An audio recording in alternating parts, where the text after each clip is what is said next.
The 8th World Chess Champion Mikhail Tal was a creative genius and is regarded as one of the best attacking players of all time. He played in a daring attacking style and sacrifices can be seen very often in his games. In this video I have selected my favorite top 5 queen sacrifices made by Mikhail Tal which lead to a forced checkmate. Number 5. This game was played between Yegor Chukayev and Mikhail Tal in 1956 in Tbilisi. In here white's position is hopeless and Chukayev, who was playing with the white pieces, made rook a3 move, which was the worst possible move and allows black to checkmate white king in 4 moves. Here Tal first announced a check from e1 and after king a2 went for a queen sacrifice. I decided not to ask you to find the winning move for black because from the title you have already learned that all we're going to see in this video is a queen sacrifice. Chukayev captured on a3 with the pawn and we have a checkmate on the board. A brilliant cooperation by black pieces. Number 4. This position is taken from a game played between Mikhail Tal and Andres Vurema in 1971 in Riga. In this position, Vurema played queen b5 and created a devastating mating threat. The threat is rook e1 double check followed by queen f1 checkmate. Also, this rook is hanging and on the surface it looks like that white's position is hopeless. But luckily Tal had a counter chance and he played queen takes f8 check. This took black by surprise and all he could do was to resign.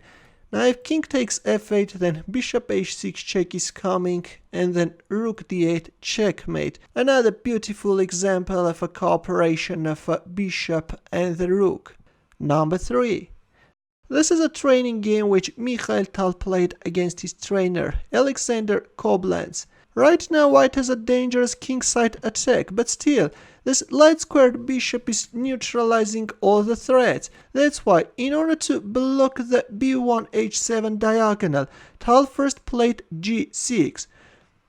Already the threat is queen takes h7 checkmate. Koblenz accepted the pawn sacrifice and captured on g6, still protected the pawn on h7 and attacked white queen. But by accepting the pawn sacrifice he allowed white to open up the g file and this is what Tal wanted. And in here, as everything is ready for the final blow, Mikhail Tal went for a queen sacrifice. Koblenz accepted the sacrifice and the rook joined the attack. Rook takes g7 check, king h8 and we have another majestic checkmate on the board where 2 white rooks are killing the enemy king. Look at this spectacular position, guys. Number 2. Here is another majestic queen sacrifice which Mikhail Tal made in a game against Robert Forbes. The game was played in 1988 in Chicago. As you can see already Tal is a rook down, but he has a decisive attack and he played h6. The threat is queen g7 checkmate. Black played e4, opened up the queen's diagonal and took under control the g7 square. That's why Tal blocked the queen's diagonal and again renewed the mating threat. This time black covered the g7 square with his rook, but already nothing can stop Tal and he played queen g7 check.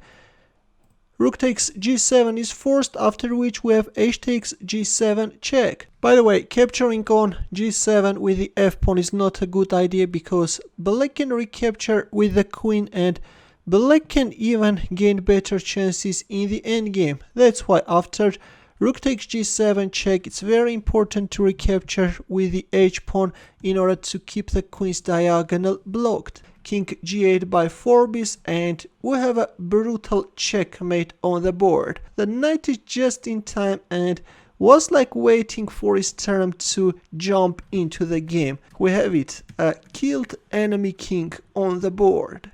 And finally, the queen sacrifice which I would like to place in the first place.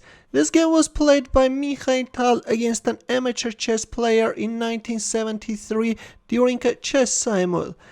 In this position, seeing that there is a forced mate, Mikhail Tal went for a majestic sacrifice and captured the knight on f8. I have to tell you that at this point already there is a mate in 7 moves. Let's see how it goes. Tal captured on f8, accepting that queen sacrifice is forced, after which we have rook takes f8 check, after which white is unleashing a devastating king hunt. King e7, this time we have rook e8 check, and after king f7 the second rook is joining the attack. All white pieces are attacking. This is what happens when you're attacking. All your pieces should join the party. King g6, bishop d3 check, king h5, and after rook h8 check, in view of an imminent checkmate, black resigned. If king g4, then bishop e2 checkmate. Thanks for watching. I hope that you enjoyed this beautiful collection of queen sacrifices by Mikhail Tal. If you liked this format, please leave your comment and tell me whose top 5 queen sacrifices you would like to see in my next video. In the end, here are some more suggestions for you. Consider checking them out as well. I will see you in my next video. Take care.